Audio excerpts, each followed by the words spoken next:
Welcome to the Wealthy Woman's Podcast, a podcast for high-achieving women who are great at making money but struggle to build wealth. You'll learn how to take control of your money, increase your net worth, and make more. Ladies, it's time to create a life with more money and more freedom. Let's dive in. Hello, everyone. Welcome back to the Wealth Building Series. Today, we are talking about one of my favorite topics. We are talking about the power of having a plan for your money. Last episode, which was just yesterday, we talked about the power of a goal.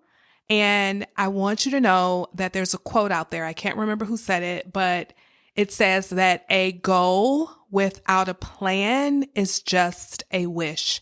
So today, in part 3 of the Wealth Building series, we're going to talk about the importance of having a plan for your money that is going to help you to get to your short-term goals that we talked about yesterday, as well as your big, longer-term goal. Now, remember, we're doing this series in honor of the 1-year anniversary of the Wealthy Woman's Podcast. We're so excited. I'm so excited to celebrate it. And I am also doing this because April is Financial Literacy Month. And I think it's a great way to get us ready for the masterclass that I'm teaching later this week, which is titled How to Build Wealth Without Going on a Strict Budget. I asked so many people about this title and they're all like, yes, I want to do that. That's what I want to do. I want to build wealth, but I don't want to be on a strict budget. Strict budgets sound awful. And so this coming weekend, and again, on Thursday of next week, I am teaching this masterclass. So if you have not registered, go to jermainefoley.com/class to grab your spot, or simply go to the show notes and sign up there. All the details are there, and we're just going to have a really good time. I can't wait to share the materials with you. I'm working on them all this week, and it's going to be great. So today's episode is about planning your spending ahead of time. And most people call this a budget. I mostly call it a spending plan, and I also sometimes call it a system for your money. The reason why I use alternative names is because sometimes the word budget can just have a lot of baggage related to it.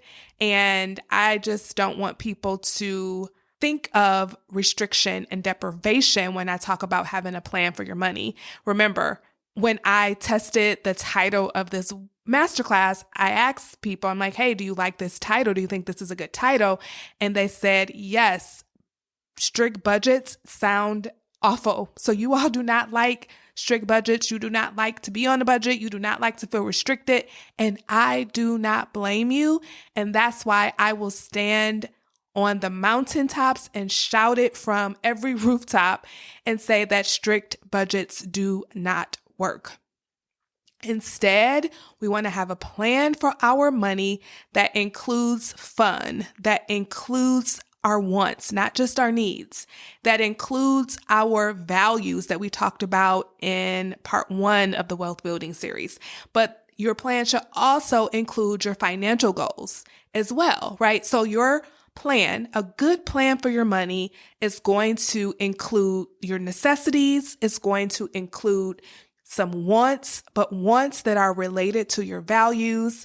And it's going to include your goals, your financial goals. And what it should not include a whole lot of impulsive spending to alter your moods, to make you feel better, right? Remember, we're trying to let that go so that we can have enough money to enjoy our life with and to build wealth with, okay?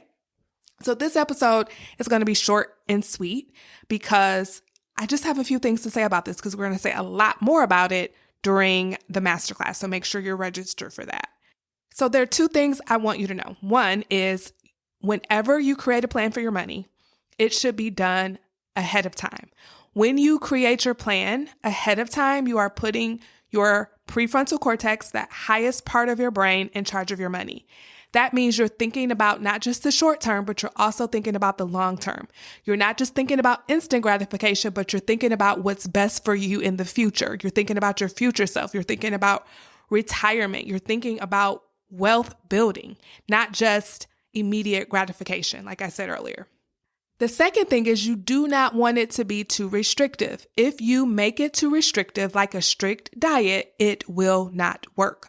It will backfire. And then you will think that having a plan for your money isn't for you and it doesn't work. The other thing I want you to know is that you have to practice. You cannot expect for it to work the very first time you try it.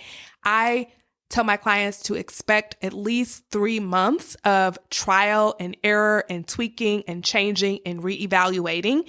And then right at about month 4, that's when you kind of have the swing of it. And that's when you kind of get into a flow and that you actually you fall in love with having a plan for your money, because now you feel so in control, you feel so liberated, and you feel like you're finally ahead of the game when it comes to your finances.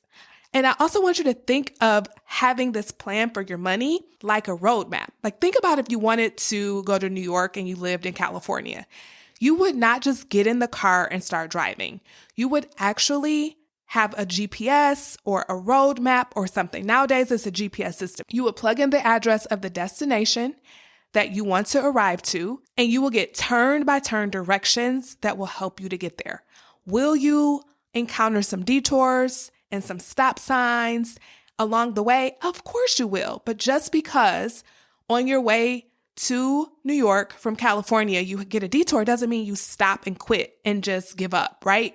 You go around the detour, you follow the detour. In the same sense, if you hit a stop sign or a red light that slows you down a bit, you don't give up. You don't turn back around and go home. You keep moving forward, even if it means that you get to New York a little later than you thought you would. That's okay.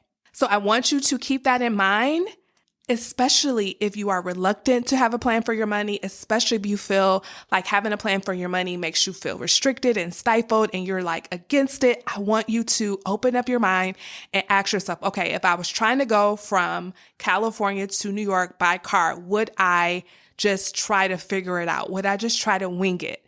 The answer is probably absolutely not. And if that is your answer for getting from California to New York, then why in the world would you just try to wing it with your money? Have a plan for your money. Have a system for your money. Make sure it's not too restrictive. And this is what will get you to the goals we talked about in part 2. Okay, so I hope this was helpful. I will see you tomorrow when we will dive into part 4. And if you have not registered for the masterclass, make sure you go to jermainefoley.com/class or simply go to the show notes and grab your spot.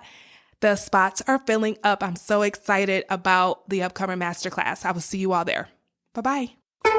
Hey, before you go, if you're ready to create a life with more money and more freedom, then you're invited to join the Wealthy Woman's Academy, my signature coaching program where you'll learn how to take control of your money and build wealth without sacrificing your lifestyle. To get started, head on over to jermainefoley.com/WWA. That's Jermaine with a G. See you over there. Bye-bye.